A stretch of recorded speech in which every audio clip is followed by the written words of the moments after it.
Hello, I'm Jonasz Rewiński and this is Break the Fake. They make them, we break them, and tell you all you need to know.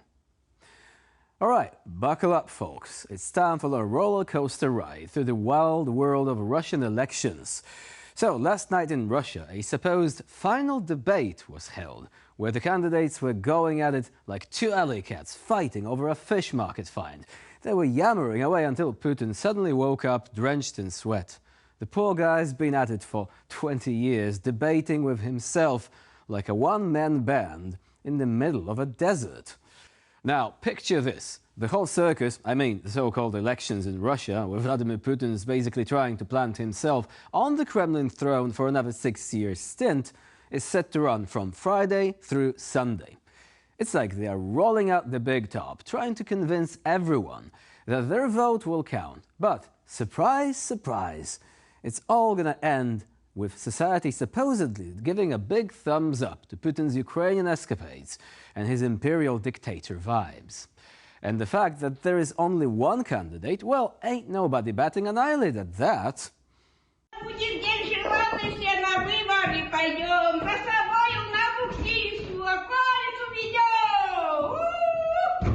Должен прийти и проголосовать.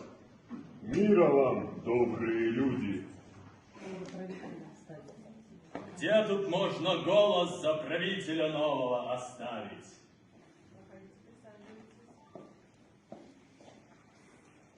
Cosplay in Russia isn't what it used to be. Anyway, listen up. Looks like some people wanted to rain on Alexei Navalny's parade. So our good old buddy Putin decided to put an end to all the speculation. And wouldn't you know it, Navalny conveniently kicks the bucket out of the blue. Cause of death? Still a big old mystery.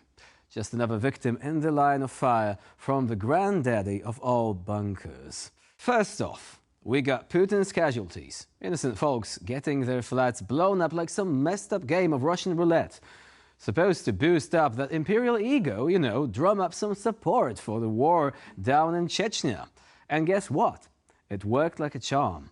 Alexander Litvinenko and Boris Berezovsky were digging up dirt on Putin's ties to the bombing crew, but hey, surprise, surprise, again, they both end up kicking the bucket. One murdered outright, the other, well, let's just say he likely met the same fate.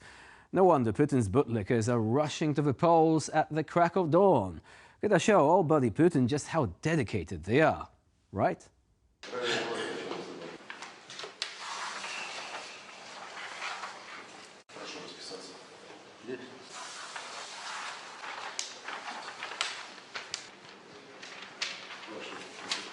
Прошу.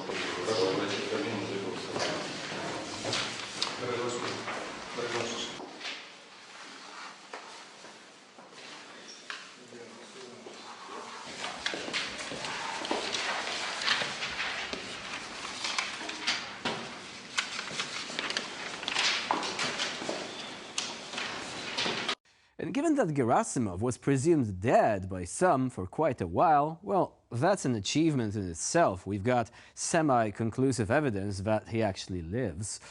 Anyway, the regime's bigwigs are throwing a vote party over on the snatched by force Crimean Peninsula and the occupied lands of Ukraine. And get this, they're saying even our fighters on the front lines are gonna get a chance to cast their ballots.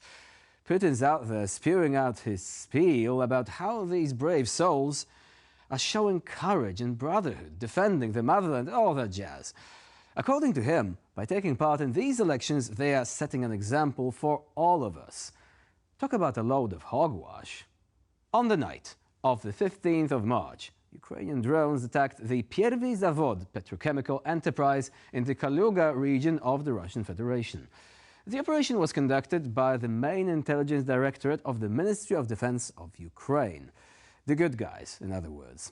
The governor of the Kaluga region, Vladislav Shapsha, claims that 4 UAVs were suppressed by air defense forces in the Dzerzhinsky district of the region.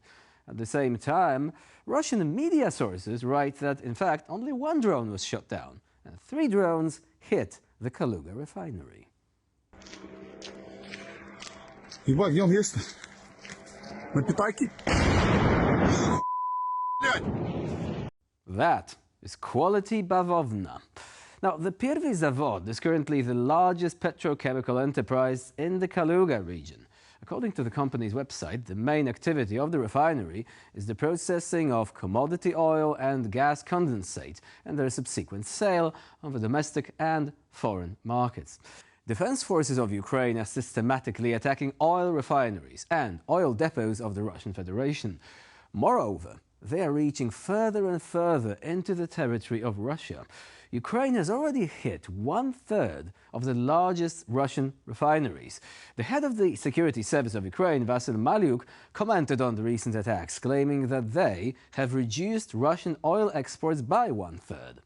According to Rosstat, due to drone attacks on oil terminals and oil refineries in Russia, the production of gasoline in the Russian Federation has indeed decreased in January.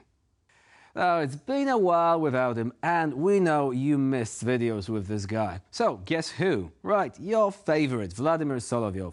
Recently, Solovyov, along with his guests on the program, were deciding what city they want to destroy in France and Germany. Just typical conversation in not crazy country Russia. But everyone surrounding Russia is a Nazi state, right? Я никак не могу решить. Париж, Марсель. Вот что касается наших Ну, Бухарест, само собой. А вот потом Париж, Лион, Марсель. Лион. Хороший город. Лион. Там праздник огня есть, да. Вообще. Лион, да. И в Германии надо за Таурус. Вот что уничтожить? Гамбург, да.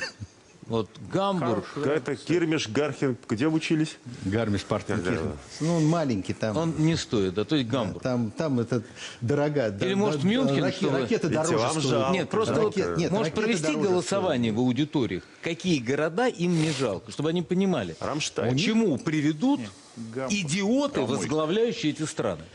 It seems that Russia just can't stop playing the same old song over and over and over again. Remember that old meme with a crow doing a stand-up performance and being booed off stage? Russia is exactly like that. The only thing it does is make nuclear threats. Someone should finally tell them to get better material, preferably not of the fissile kind. And with this, we end this episode of Break the Fake. Please stay with us here on TVP World for more latest news and updates.